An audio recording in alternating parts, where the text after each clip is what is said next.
ഇപ്പോൾ നമ്മളിൽ ഒരുപാട് പേര് റെസ്റ്റോറൻറ്റ് ബിസിനസ്സുമായിട്ട് ഇറങ്ങി ഫെയിൽ ആവുന്നത് കണ്ടിട്ടുണ്ട്. റെസ്റ്റോറൻറ്റ് ബിസിനസ് ഫെയിൽ എന്നല്ല, നമ്മൾ ചെയ്യുന്ന ആളാണ് അത് ഫെയിൽ ആവുന്നത്. ഒരുപാട് റെസ്റ്റോറൻറ്റ് സക്സസ് ആണ് എന്ന് പറഞ്ഞിട്ട് നമ്മളും കൊണ്ടുപോയി റെസ്റ്റോറൻറ്റ് ബിസിനസ്സിലോട്ട് ഇറങ്ങും.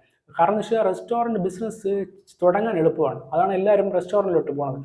അപ്പോൾ അവരെന്ത് ചെയ്യുന്നു വെച്ചാൽ അവിടെ കൊണ്ട് AC, TV, ബെസ്റ്റ് നല്ല സീറ്റിംഗ് അറേഞ്ച്മെൻറ്റ്സും കാർ പാർക്കിംഗ് സൗകര്യങ്ങളും അറ്റ്മോസ്ഫിയർ ഒക്കെ ബെസ്റ്റ് കൊടുക്കും. പക്ഷെ അവർ കൊടുക്കാത്ത ഒരു കാര്യമുണ്ട്, ടേസ്റ്റി ഫുഡ് കൊടുക്കില്ല. നമ്മൾ ഇന്നലെ ഒരു ഹോട്ടൽ തുടങ്ങിയത് ഫുഡ് ടേസ്റ്റ് കൊടുക്കാൻ വേണ്ടിയാണ്. അവർ അതിനെ ഫോക്കസ് ചെയ്യാതെ അവർ ആദ്യത്തെ എന്ത് ചെയ്യും, മറ്റേ സെക്കൻഡറി എന്തൊക്കെയാണ് ആവശ്യമുള്ളത് അതൊക്കെ അവർ കൊടുക്കും. കസ്റ്റമേഴ്സിന് ആവശ്യം പ്രൈമറി ആയിട്ടുള്ള ടേസ്റ്റാണ്. അത് കൊടുക്കുന്നിടത്ത് മാത്രമേ സക്സസ് ഉണ്ടാവുള്ളൂ. നമ്മൾ അത് മാത്രമല്ല, അവിടെ പോകുമ്പോൾ ഇഷ്ടംപോലെ വെറൈറ്റീസ് ഉണ്ടാവും. മെനു കാർഡ് നോക്കിയാൽ അവർക്ക് ചൂസ് ചെയ്യാൻ പറ്റില്ല, ആ കണക്കിന് സെലക്ട് ചെയ്യാൻ പറ്റാത്ത കണക്കിനുള്ള മെനു കാർഡിൽ ആഡ് ചെയ്തിട്ടുണ്ടാവും. യാതെങ്കിലും ഒരു ഐറ്റം എടുക്കുക, ഒരു ഐറ്റത്തിന് അതിനെങ്ങനെ ഡിഫറെൻ്റ് ആയിട്ട് കൊടുക്കാം, ക്വാളിറ്റി കൊടുക്കാൻ നോക്കുന്നിടത്താണ്